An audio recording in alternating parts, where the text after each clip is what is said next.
How good was J.J. McCarthy on Saturday?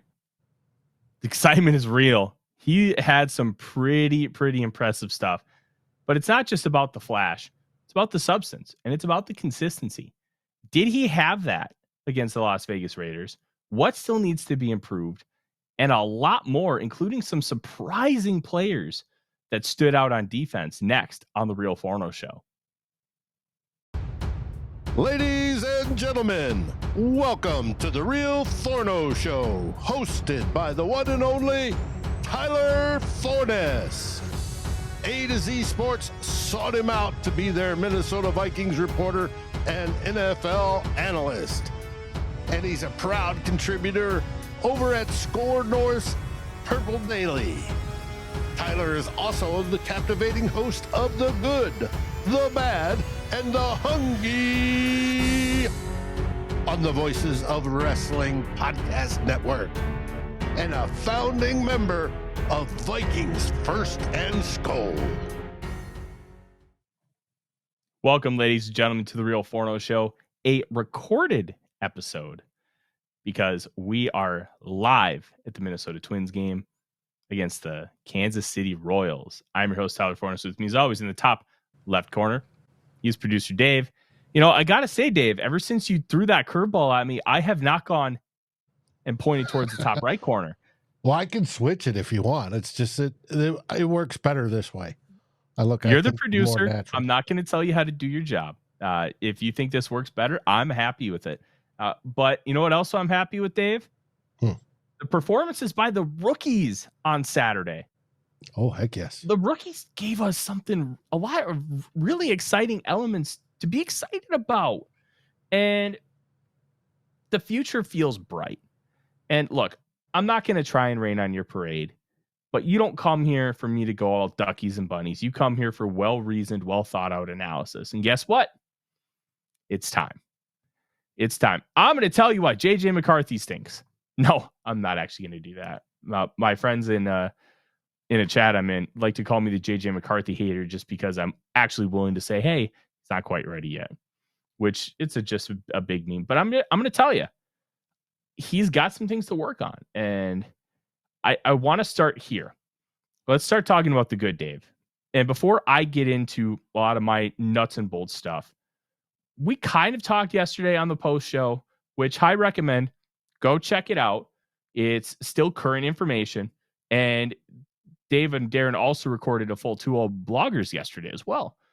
But we'll have all these post shows after every single game. I will hopefully be on all of them.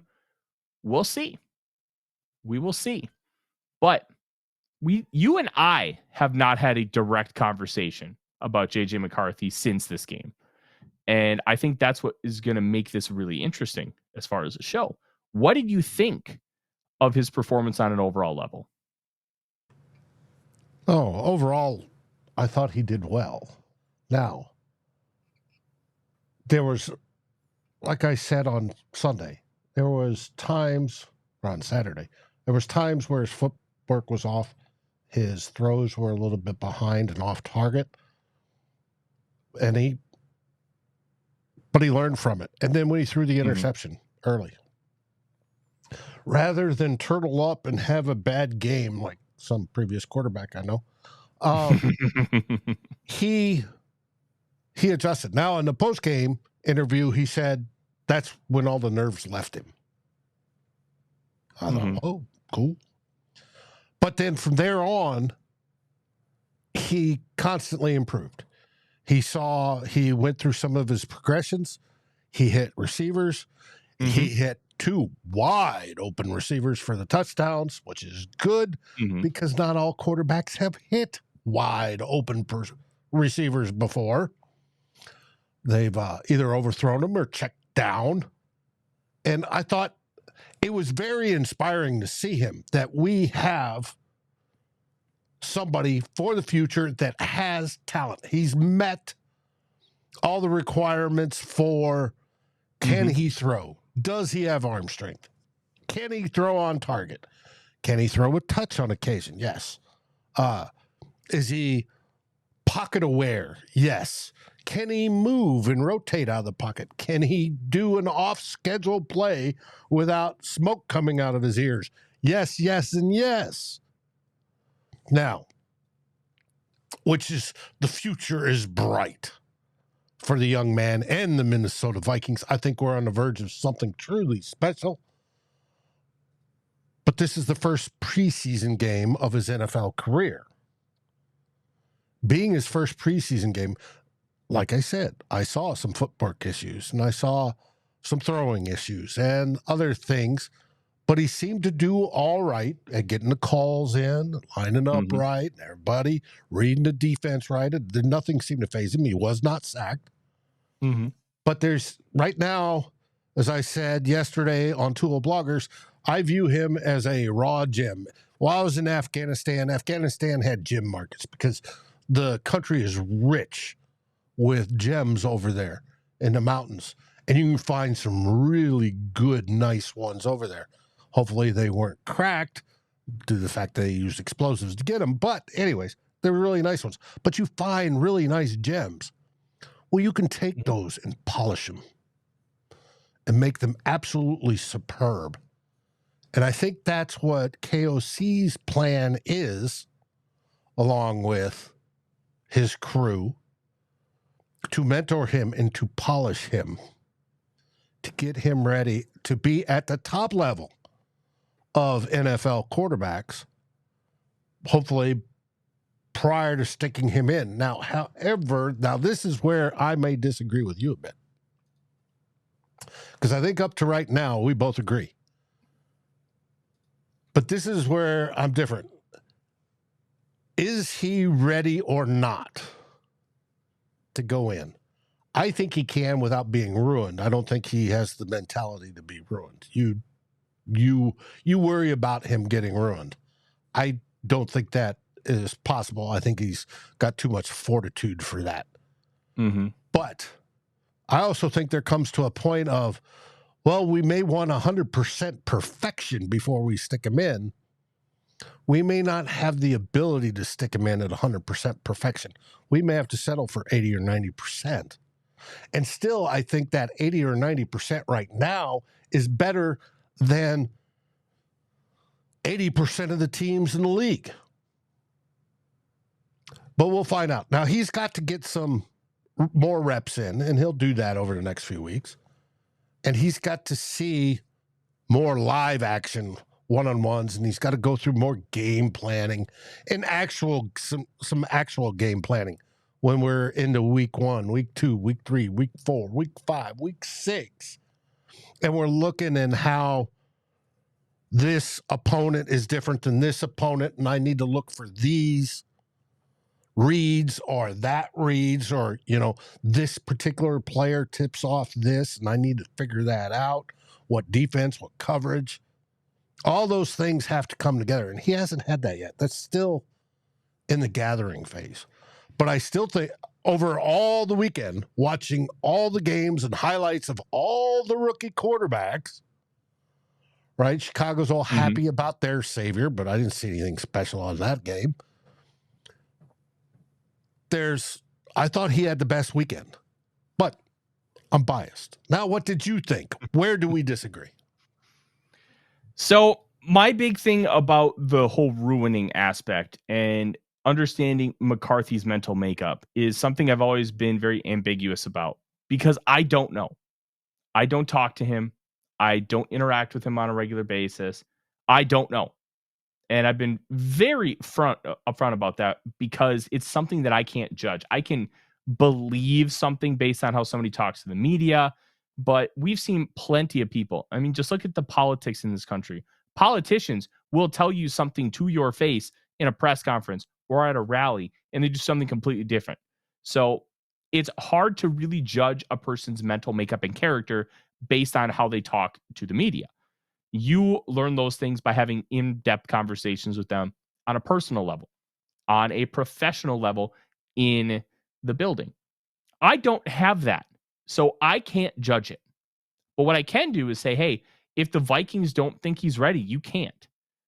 And I would lean that he would be fine and wouldn't be ruined, especially after kind of seeing how he reacted after the game, how he reacted during the game to that interception on just his fourth throw. His first drive ended in an interception. He then led 3 touchdown drives. 2 of them, which he threw, which we'll talk about the touchdowns because the touchdowns themselves are very interesting. And I think it's really important to talk about context with every score. Touchdowns are random. And I don't think people talk about that enough because there's so many different factors and so many things that will go into a touchdown, especially with like receivers. Calvin Johnson, Dave, the year he had like 1,960 yards, had 4 touchdowns. He got tackled inside the 5 like 6 times. Pretty bonkers, right? Like, it's crazy to think about. So when you're having a lot of these conversations on an in-depth level about like touchdowns and stuff, they're a little random, but I also think it's important to discuss the process. Process is the most important part of a touchdown. How you go about your part of the play is important because you know what? If you throw the ball perfectly and then the receiver bobbles it at the 2 and they get tackled and then the running back gets the touchdown, that's not on the quarterback. So there's a lot of layers to it. But I think if the Vikings had to start McCarthy week 1, I think they would probably be okay. If McCarthy was going to be good, he was going to continue to be good. And that's an important factor. I don't think that they're going to ruin him by having him in the game. I agree with you there. I still don't think he's 100% ready. And it's not the wow plays. The wow plays, we've seen him in practice. We now saw him in a live game. But there's 2 reasons why I don't think he's ready. One, you don't have to feel pressured because of how the organization has framed this. And Sam Darnold looked really good. He did. He was only 4 for 8, but Ty Chandler dropped 2 passes, one of which was probably a touchdown. Just hit him right in the hands.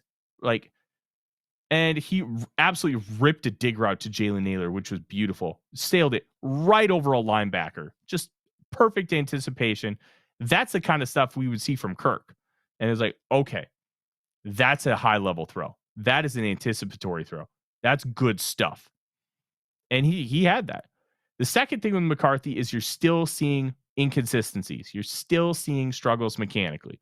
You're still seeing him make not boneheaded decisions, but poor decisions. And I want to start with the interception because the interception I thought showed some good, some learning opportunities. So he gets pressured. He escapes the pocket pretty seamlessly and keeps his eyes downfield, wants to throw it. He sees Tristan Jackson come open. This is where not all interceptions are created equal. One, McCarthy probably shouldn't have thrown the ball there. He probably shouldn't have for a couple of reasons. One, we're going to talk about Jackson's part of it because I think Jackson's to blame a pretty hefty amount for this. In a crossing route like that, when you're on the move, you have to be very pinpoint accurate. You cannot throw the ball behind. You got to lay that out. And your accuracy will decrease when you are not set, when you have to adjust and adapt your mechanics, when you have to throw on the move. So McCarthy probably should have just been like, you know what? I'm going to keep it in the holster. And that's okay. It's okay to keep it in the holster. Secondly, let's talk about Jackson. On a crossing route, and it's not like one of those deep crossers because Jackson on the next drive caught that deep crosser where he's angling and he's going at an angle like this. Okay. That's good. He's supposed to get depth in that because on the backside, there's a deep post. It's supposed to put the safety in conflict. We've seen that shot play with Diggs and Thielen, with Jefferson and Thielen. We'll see it with Jefferson and Addison. It's a very standard shot play for this offense and the Kyle Shanahan offense, which we ran for years and years. All right. It's just a basic play. You run that kind of crosser. The way Jackson was running this, he was running flat. And then all of a sudden he's gaining depth. When you gain depth like that, you open yourself up. If you're gaining depth, guess what? The corner is going to come in right underneath. And that's how we got the interception. So McCarthy sees him flash open. He's got a step and a half. If you lay that ball out perfectly probably a completion, but it's got to be a perfect throw. And McCarthy threw it behind Jackson, allowed the cornerback Jack Jones to go underneath, get the interception. These are the kind of things that rookies learn during the preseason, kind of things that you learn during training camp. So I wasn't even mad at the interception. I thought he made it a decision he probably shouldn't have. And that decision, if he lays the ball up perfectly, is fine. But you're a rookie. You've never played in the NFL before. This is your fourth pass attempt. Maybe this isn't the time to make that decision. But it's a good learning opportunity for him. I'm happy with it. Now, it's interesting that you talk about the receiver. If you ever try, you can do this walking. Just anybody that's watching. Try walking in a straight line. But turn your head one direction or the other and see if you drift. Right or left. You do it in cars all the time. You're driving and it's suddenly, ooh, cool. And then it's like, oh, shit, back in the lane, right? People do it all the time. Causes accidents everywhere. That's why they say pay attention to the road, right? But when you're a receiver, you're looking like this and you've got your head cocked and you're running this way. You're naturally going to go, you're going to drift one way or the other. Now, if it's a broken play, he should be coming towards the quarterback, not away.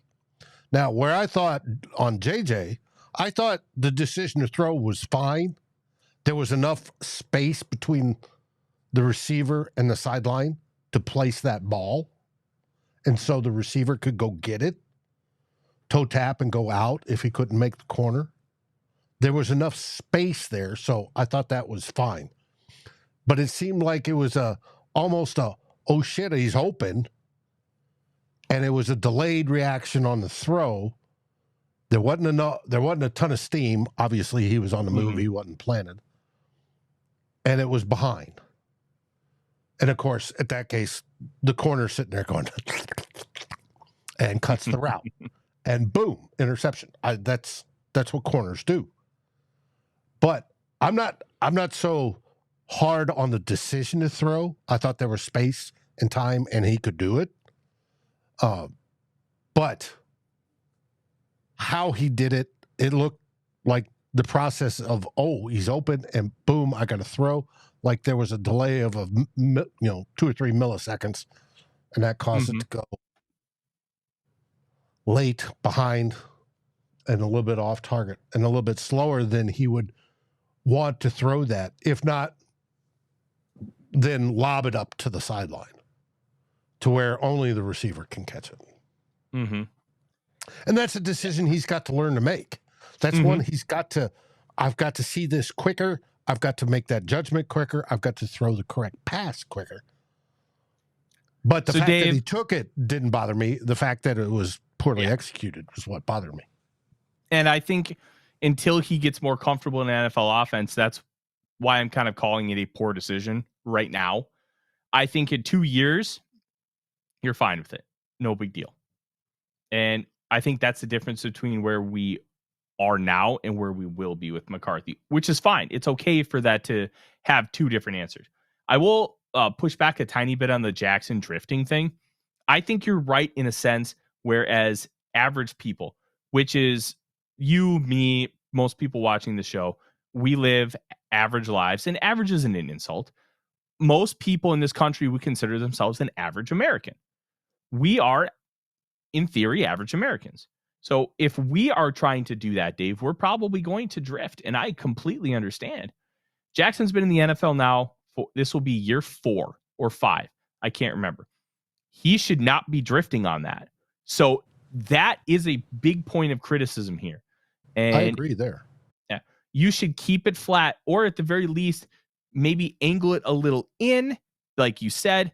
But it was so early in that rep where McCarthy had just started bailing the pocket, where there really wasn't even time for Jackson to make that kind of commitment, to come closer or go farther away. As you can see, my arm gesturing from speech, thank you, Mr. Frickstad, is is having the camera do some weird things with the focus. But those things matter.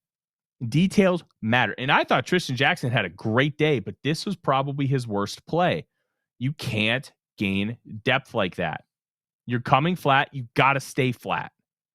And I think when they're looking at the film, McCarthy is going to be the good soldier quarterback and say that's 100% on me, because you don't want to place blame on anybody else. But he'll probably take Jackson aside and be like, hey, man, you can't gain depth on that.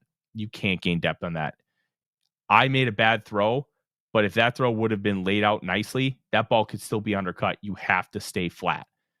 And that matters. So I think it's a good learning opportunity for all parties. But one of the interesting things about that interception, Dave, is after the game, JJ McCarthy said once he threw that pick, it was like all the nerves went away. And he was ready to rock and roll and ready to grip it and rip it. And he did. His next throw was a bad throw. And this is one of the reasons why I don't think he's ready, because he's still showing a lot of those rookie tendencies that you don't like to see. The Vikings ran that split zone action. The easiest way to describe it, hey, that play action bootleg throw to Josh Oliver that gets 10 to 20 yards, they ran a version of that. Instead, it was Trent Sherfield motioning up to the tight end spot and then running the split zone action. So for those of you that don't know what split zone action is, just to make it easy, it's a split zone is if the running back is running a zone to the right, a guy from the right, a tight end or a wide receiver or a fullback, will start on the right and then block the guy coming off of the edge on the left. That's why it's called the split zone. You have a guy coming from the strong side, the run side, to block a guy on the backside. So what teams will do, like the Vikings and the 49ers, is they will run a play action and they will throw it to that guy. It keeps teams honest, it keeps teams thinking, and it makes things easier for you to be able to call plays long term. So they ran it, and it puts the edge in conflict. It's kind of like an old school option play or a read option. That defender needs to determine, hey, am I going to follow the receiver or am I going to attack the quarterback? They almost always attack the quarterback because it puts them in a really quick decision. The quarterback is expecting to have a guy in his face, and they need to make a decision really fast to be able to make that throw. McCarthy does. He flips his hips, gets himself in position to make the throw, but he puts about a gallon of mustard on it and just pistol whips it above Sherfield's head.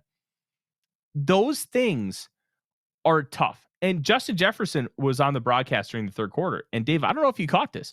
He said the biggest difference between Sam Darnold and JJ McCarthy is Darnold's a veteran. Darnold knows how to layer it with touch. He knows how to take some speed off of the fastball. JJ McCarthy just wants to grip it and rip it. And that's almost every single rookie. They learn that nuance and touch over time. And even CJ Stroud, who has a great touch on the football, did some of that in his rookie year. It's just a fact. Quarterbacks need to kind of get that coached out of them. They need to get that comfortability in there. So overall, Vikings in a good spot with McCarthy, but there are some issues. Like, he's got to know, hey, you got to make some touch on that throw. Just lob it a little bit arc. Like basketball, the gooseneck. See? The gooseneck. It's okay to have that. Flick the wrist. You don't have to just rip it in there every time. Even Josh Allen. Josh Allen's probably the worst offender for a veteran at just wanting to grip and rip it. But Josh Allen also has a literal cannon from the Battle of Gettysburg attached to his shoulder. So he can get away with more of the just grip it and rip it stuff than most people can, because he has a special kind of arm strength. But even Brett Favre was that way. John Elway was that way. All special arms. But Allen will still know, hey, I can just drop it in the bucket. And that's okay. A win is a win. And McCarthy still needs to figure out when to take those wins. And it's okay that he's not there yet. It's okay that we're offering some constructive criticism in his first preseason game. This does not mean you shouldn't be excited. This does not mean that he's not going to be a great quarterback. He very well could be. I think if whoever ended up here, as long as it was not Bo Nix, was going to end up being a good quarterback because of the situation they're coming into. What was Bo Nix's stats today? Wasn't he like 4 for 8 and all of them under 10 yards? Well, I can tell you for sure that his average depth of target was like 5.5. Yeah, bad. Look, I don't think Bo Nix is good. We've had that conversation before, but let's continue this conversation. So the next pass, I was actually watching all 22 with my wife before we sat down to record, and that kind of walking through with her how I see things and kind of how I describe it. Because one of the things that's really difficult about film is figuring out the right words to say to describe what you're seeing. And it's something I struggle with. It's something that when I'm trying to figure out how to say something, I'll just send a clip, be like, hey, what do you see here? And then I'll hear them talk it out because I like talking to people smarter than me. And they'll say, I'm like, okay, that makes a lot of sense how you described it. And then we'll just kind of have the conversation from there, because A to B to C, sometimes it's difficult to say the words. My wife, being a pharmacist, she has to understand so many different things within the medical field. She can translate A to B to C with medical stuff. So we're talking about that and kind of showing her that next throw, which is the deep crosser to Tristan Jackson. Great stuff. Anticipatory throw. You can go to my Twitter account and you can see the throw. And what was really cool is it was that a concept. You have a deep post on the backside, and then you have a crosser over that. And what it does is it creates a conflict for the safety. Safety crashes, you throw the post. If the safety stays at home with the deep receiver, you throw the crosser. It's a simple shot play that's been in the Shanahan tree for a long time. And O'Connell has done a really good job of being creative on how to get to it with different formations, different personnel packages, that kind of thing. So the brilliance of this, you have Jackson on the far side of the field. He comes in motion from left to right and then lines up in a tight split with Trent Sherfield. And so instead of running full force out of his break, he kind of just goes really slow, uses great tempo, and changes it. The second Sherfield, because they're doing a, what's the word? I think it's the word that is used in college football. The game is scissors, but it's a split. So you cross each other, and then the second Sherfield crosses face, Jackson sprints. He cuts through the defense like butter. Nobody touches him. Wide ass open. Catch, 24 yards. Great stuff. But McCarthy knows that he just needs to watch that safety. The second he sees the safety react, he just needs to grip it and rip it. And he layers it over with a decent amount of touch, a little hefty, because he's a rookie. He wants the piss missile. That's okay. And my mouth's getting a little dry. I don't have water because I'm a dum-dum. He does that. Jackson catch it. Great stuff. First down. Now, what was really cool about the throw from McCarthy is he's in the pocket, play action. He gets to the top of the drop. Jackson hasn't even come open yet. He sees the safety commit to the deep post, grips it, rips it, and he knows he's going to get walloped. Gets walloped, doesn't even phase him. It's almost like he's Brett Favre of 1997. Awesome. He did this similar things at Michigan, and he's doing them here. I love it. I think it's great. Everybody excited. And you should be excited. The whole conversation about this isn't to tell you shouldn't be excited. It's just to understand that we haven't won a Super Bowl yet. And it's okay that he's still growing and developing, and he does not have to start day one. Now, if he's ready, day one, you start him. End of story. You start him because he's ready. But if it's week 6 and Sam Darnold's playing lights out, maybe you hold off a little bit because you already have a guy playing lights out. Don't mess with success. Now, if you're 3-3 or 2-4, okay, then I think you have more of a conversation. Now, the first touchdown, great anticipatory stuff. He just sees the coverage and he grips it and rips it. He anticipates it. Jackson's only about 12 yards down the field. So he's running a like almost like a double move. So he's running right at the corner with a slight bend instead of a go route. So the second he gets that corner to flip those hips, he cuts it barely to the corner. Just enough. It creates space. And by creating that space, it gives JJ McCarthy a little bit more to be able to layer that ball in. And it gives Jackson more space to work with too, where he's not having to deal with the contested catch. So Jackson deserves a lot of credit here. So does McCarthy, because McCarthy just saw it and ripped it. Now the second one, he just deserves credit for making a throw on time and on target, because it was a blown ass coverage. Trent Sherfield was wide ass open, and Christian Ponder makes this throw.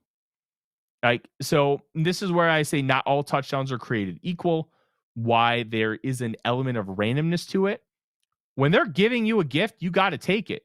But that doesn't mean you get credit for the gift. All right? No, but he gets credit for seeing it. I've seen way too many times over the last 6-8 years when you sit there and watch the play and Diggsy is wide the freak open. And the quarterback doesn't see him. So, no, the ability to do that is a good thing. He does get credit for that. Now, do you want me to pause this so you can get some water? No, I'm fine. Okay.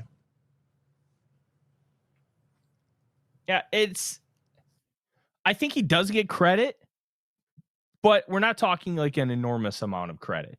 We're talking, hey, you understand what 2 + 2 = 4 is, so you write down 4 as your answer. You get credit for it, but it's something you should have been able to do with ease. That was one of his first reads. He sees it. He doesn't panic. He makes the throw. He deserves some credit for it, but we shouldn't be praising him for like, oh, it was this great touchdown or anything like that. He made the play he was supposed to. He made the easy throw. And I think we just move on from there. And that's why like all touchdowns, all throws are not created equal, and they need to be judged on an individual basis and then collectively. So I thought that was good.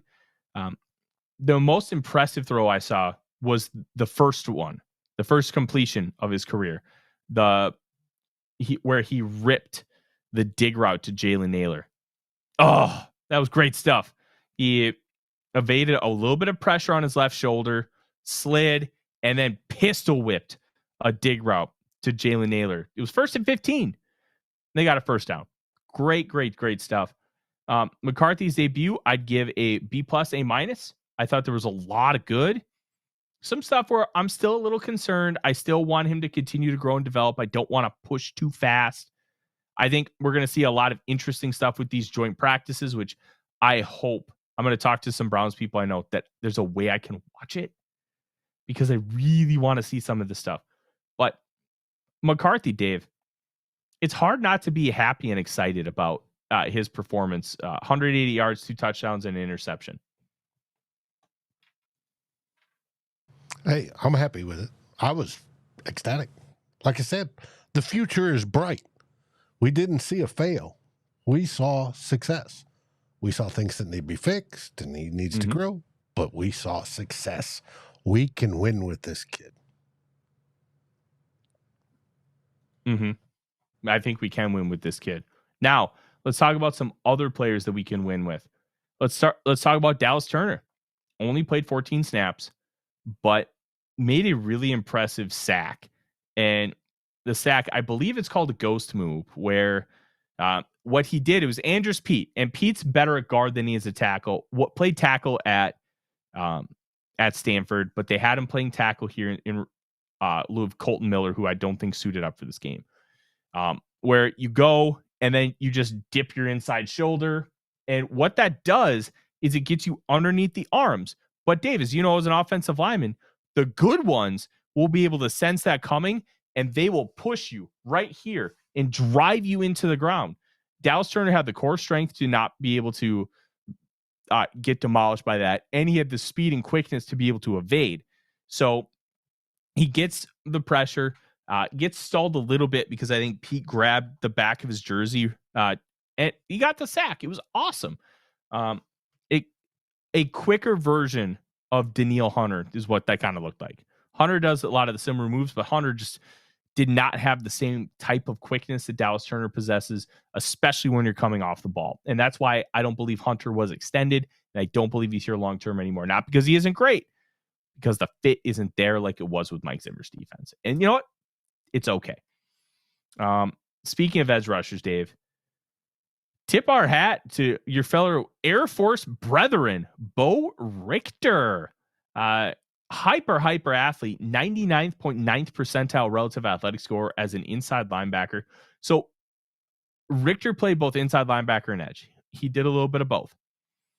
And he had relatively short arms, which says, okay, maybe inside linebacker. But he played really well off the edge. First play, sack. I believe he got around the tackle, and he might have been a looper on a stunt. However, he got the sack. He got it. And he also had 2 tackles for loss and a quarterback hit. He was just everywhere. That athleticism really popped. This is exactly what we hoped Andre Carter would be. Carter has not panned out in this way. Levi Draker Rodriguez. But before we leave Richter, the other thing about Richter is he's full of energy and he brings up the energy of the defense. Sort of like Everson Griffin is an example. If you rewatch the tape, watch what happens when Richter's on the field and how he interacts with everybody on the defense and on the sideline. And you'll see that he cranks things up a bit, and that's a good thing because we need that sort of leadership, even if it's young, even if it's a rookie, undrafted rookie. It's great to have players like that on the team. Yeah. And kind of looking back, I'm really excited to kind of see what happens with Richter. I don't think he's earned a roster spot or anything, but I think he's definitely opened some eyes. Levi Draker Rodriguez did the same thing. Got a sack himself. Got a pass breakup. That motor's just churn. Awesome player. We're going to kind of rapid fire here because I've got to get out the door here in a little bit. Jalen Naylor, I don't think he's locked up wide receiver 3 yet. He still has to kind of go through and figure it out. Not figure it out. He's got to keep it up. Brandon Powell has not been bad during camp, and I think that needs to be mentioned. He played the least amount of snaps for a wide receiver, so I'm kind of curious why that was. Naylor played significantly more. Even Ty James played more than he did. I thought that was an interesting element. I don't know why that ended up being the case, but something to be aware of, keep your eye on. But Naylor, he looks the part. Just stay healthy. If you stay healthy, that's going to help that 2022 draft class because you'll have 2 contributors on offense in playmakers, Jalen Naylor and Ty Chandler. Maybe a third with Nick Muse. I'm bullish on Nick Muse this year. I'm seeing a lot of really good things. And then Ed Ingram's a starter at guard, and he's a solid player. So we harp on Lewis Cine and Andrew Booth Jr. You're still getting production. And guess what? I didn't even mention a Caleb Evans. You could have 5 or 6 contributors, solid contributors from this draft class, depending on how things shape up with the back end of it. So I'm not going to say it was a disaster, but you could tell that Kwesi Adolfo-Mensah learned something from it and used it moving forward. I will say we got to talk about some bad, Dave. It hurts my heart to say this. Jaren Hall sucked. He was not good. And no, he wasn't. It was interesting because comparing it to how he played last preseason, he felt very confident. He felt like he was ready for this moment. He felt like he could handle the pressure, and he handled it against the Atlanta Falcons. And the Green Bay game was an adjunct disaster. It wasn't just Hall. It was everything. The whole team imploded. Hall was a big part of that, but it wasn't all him. And I think that's fair to mention here. Hall came in and he looked like a fish out of water. He was making poor throws, poor reads. Just felt skittish, wasn't comfortable. He kind of redeemed himself a little bit with that final drive, led the Vikings into field goal range, had some great clock management. It's just stuff you want to see in a situational drill. If you would have just had the situational drill, you feel a lot better about Jaren Hall making the roster coming out of this game. But the drives before that were garbage. They were terrible. And it has me worried because I've had Hall making the roster. Well, I don't know if he's making the roster at this point. So we'll find out how you're going to get a second chance. I suspect because the ones especially are going to do the joint practice thing, that you're going to see a lot of Hall come next Saturday. Yeah, I think you're going to see a lot of Hall, especially with, like you said, the joint practices. But yeah, a lot of really interesting stuff from this game. We're going to have a little bit more on Wednesday after I've had a chance to break down all the All-22 because I want to watch Jalen Redmond, who appeared to be just doing some bonkers stuff, Dave. Absolutely bonkers stuff. The dirty work, the grimy stuff that defensive lineman needs to. Not flashy, but it worked. And I'm going to have a lot more. Don't forget to like, comment, subscribe, everybody. Check out Two Old Bloggers from Sunday and the postcast from Saturday afternoon. We're going to do those every single week. You're going to want to have those notifications on. We are the only ones to go live at the 2-minute warning, so you can watch the end of the game with us too. I'm Tyler. He's Dave. Thank you so much for joining. We'll be live on Wednesday, I promise. And SKOL Vikings. SKOL Vikings. Like, subscribe, and ring the bell to get notifications. It helps us grow this community that we all love our Minnesota Vikings. And on behalf of Tyler Forness and myself, Dave Stefano, thank you so dearly for watching The Real Forno Show. SKOL, everyone! This has been a Vikings First and SKOL production, part of the Fans First Sports Network.